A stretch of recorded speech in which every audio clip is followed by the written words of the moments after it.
Hello mga kawamad, sa video lesson nito, we will solve problems involving system of nonlinear equations.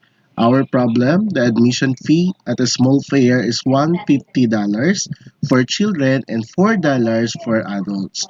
On a certain day, 2,200 people enter the fair and 5,050 is collected. So how many children and how many adults attended?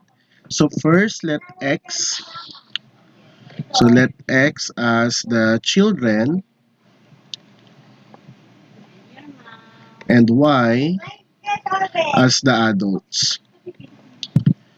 So, since ang gagamitin natin dito ang operation is addition, so the first equation na gagawin natin is, so we're going to add X plus Y is equal to 2,200. And then after that, okay, so then second equation, since yung X natin, that is for children, so ano yung value ng children? Okay, to continue, this is, so the second equation will be 1.50x plus 4y equals 5,050. Okay, so para ma-solve natin yan, of course, i-solve natin yung isang variable.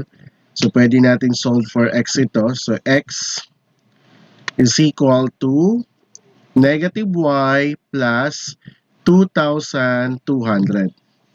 So, ito yung gagamitin natin para i-substitute dito sa pangalawang equation natin.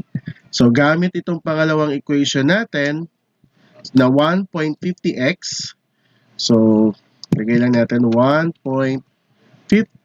So, papalitan natin ang 50 ng negative y, yung x rather.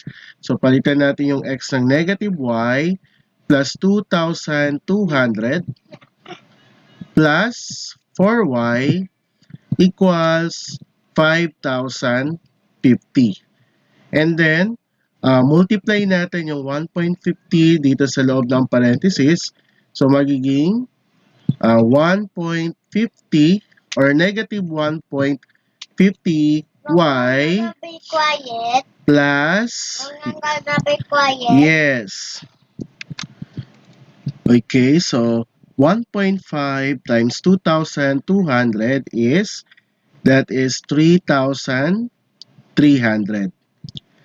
Plus, okay, copy lang natin yung 4y, and then lipat na natin yung 5,050 dito sa left side.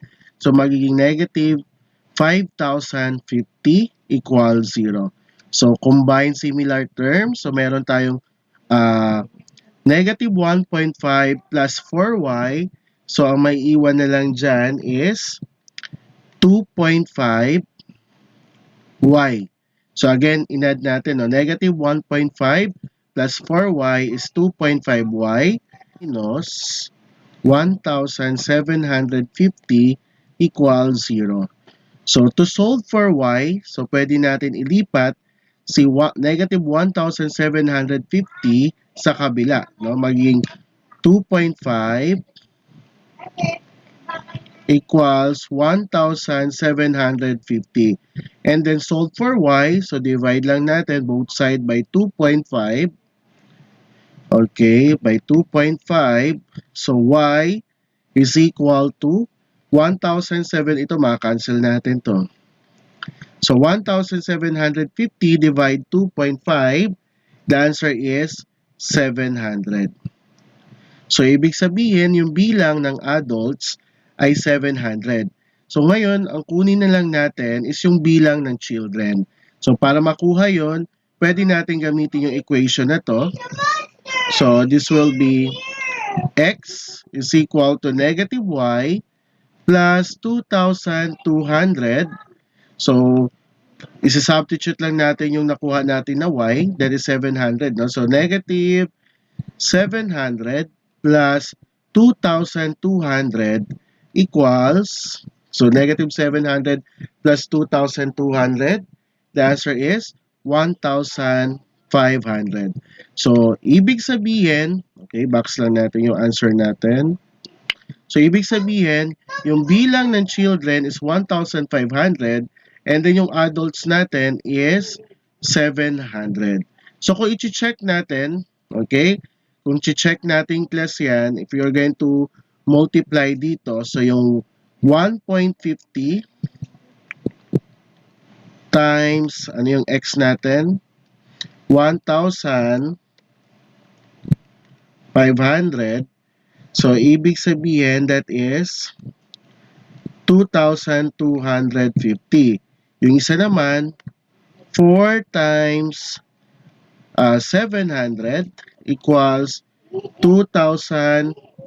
Okay, this is 2,800.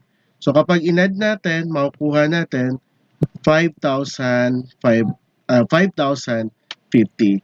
So therefore, our answer is 700 adults and 1,500 children.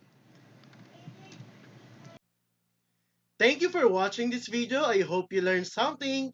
Don't forget to like, subscribe, and hit the bell button para updated kayo for more video tutorial.